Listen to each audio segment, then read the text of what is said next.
Perkembangan plasenta dimulai selama implantasi. Ketika blastosis menempel pada epitel endometrium, sel trofoblast baru diferensiasi menjadi lapisan dalam sitotrofoblast dan lapisan luar sinsitiotrofoblast. Saat sitotrofoblast berproliferasi, sel-sel yang baru terbentuk bermigrasi ke sinsitiotrofoblast dan kehilangan membran sel mereka, membentuk massa berinti banyak yang tumbuh dengan cepat. Sitotrofoblast mengeluarkan enzim proteolitik dan sinsitiotrofoblast menunjukkan ledakan rekam 3, ternyata proyeksi seperti jari yang memungkinkan blastosis untuk tertanam ke dalam endometrium.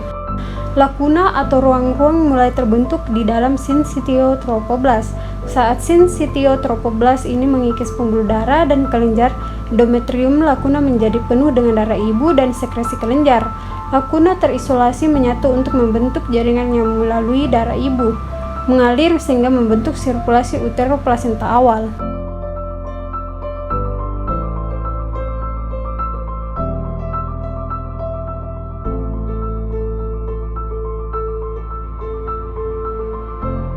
Menjelang akhir minggu kedua, proyeksi kecil dari sitotrofoblast mulai berkembang ke dalam sinsitiotrofoblast membentuk fili korionik primer. Di awal minggu ketiga, estera embrionik mesoderma tumbuh ke dalam fili ini membentuk inti jaringan ikat longgar di mana struktur tersebut dikenal sebagai fili korionik sekunder. Pada akhir minggu ketiga, pembuluh darah embrio mulai terbentuk di mesoderma estera embrionik fili korionik sekunder dan mengubahnya menjadi fili korionik tersier. Sel sitotrofoblast dari filter CR tumbuh menuju desi 2 basalis dan menyebar di atasnya untuk membentuk cangkang sitotrofoblast, tempat yang terhubung ke desi 2 basalis melalui cangkang sitotrofoblast disebut fili penahan. Dari sisi batang fili disebut fili batang. Fili batang ini dikelilingi oleh interval ruang dan akan berfungsi sebagai tempat utama pertukaran antara ibu dan janin.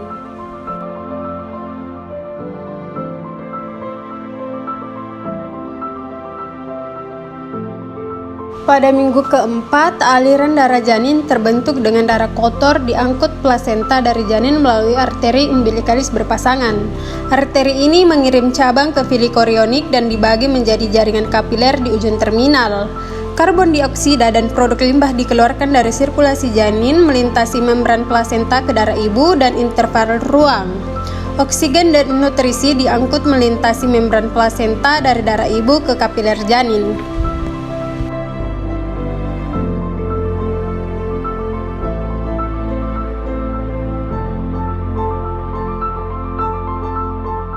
Darah janin yang teroksigenasi berjalan kembali melalui vena yang bertemu untuk membentuk vena umbilikalis tunggal yang menuju ke janin.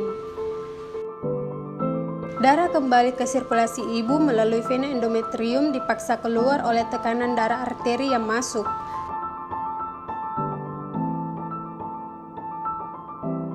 Plasenta memberi nutrisi pada janin selama perkembangan dan dilahirkan segera setelah Anda dilahirkan.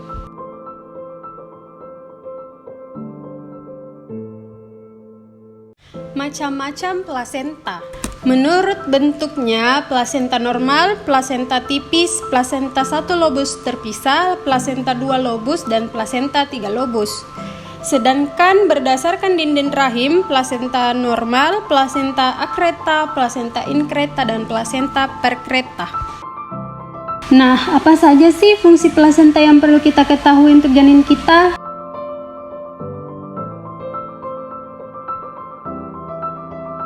Yang pertama adalah menyalurkan oksigen dan nutrisi. Saat hamil, apa yang ibu makan dan minum adalah sumber nutrisi utama bagi bayi. Nutrisi yang ibu dapat dari makanan ini akan disaring oleh darah dan mengalir menuju pembuluh darah melalui plasenta dan tali pusat. Dan ini yang kemudian menjadi makanan untuk menunjang pertumbuhan dan perkembangan bayi.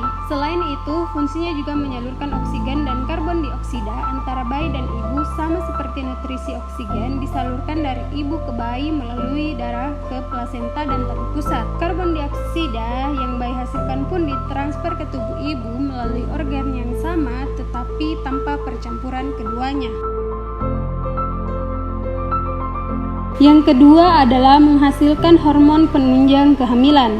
Plasenta juga berfungsi sebagai kelenjar untuk menghasilkan semua hormon penting yang berhubungan dengan kehamilan. Hormon ini membantu menjaga kesehatan kehamilan, merangsang pertumbuhan rahim, hingga mengoptimalkan ketersediaan nutrisi untuk perkembangan janin. Tak hanya itu, hormon yang penting selama kehamilan tersebut dapat mencegah kontraksi rahim dan persalinan dini serta merangsang jaringan payudara untuk mempersiapkan produksi ASI. Yang ketiga adalah menyaring zat berbahaya. Fungsi plasenta lainnya adalah menyaring zat berbahaya serta membuang limbah atau zat buangan yang sudah tidak diperlukan melalui plasenta. Zat-zat ini diteruskan ke aliran darah ibu untuk kemudian dikeluarkan oleh ibu bersama dengan zat sisa metabolisme lainnya. Yang keempat adalah menyalurkan antibodi. Antibodi IgG dapat melewati plasenta sehingga memberi perlindungan pada janin dalam kandungan. Penyaluran antibodi ini dimulai pada awal minggu ke-20 usia kehamilan dan pada minggu ke-24. Sayangnya antibodi yang lain seperti IgM tidak dapat melewati plasenta. Oleh karena itu, beberapa infeksi yang didapat selama kehamilan masih bisa berbahaya bagi janin.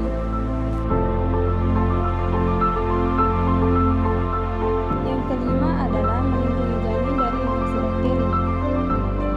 Pada beberapa situasi, plasenta dapat membantu melindungi janin dari infeksi saat berada di dalam rahim. Jika ibu hamil mengalami infeksi bakteri, plasenta mampu melindungi bayi dari infeksi bakteri tersebut. Namun, dalam beberapa kasus infeksi virus yang serius, plasenta mungkin tidak bisa memberikan perlindungan yang efektif. Sebelum lahir, bayi mendapat antibodi melalui plasenta.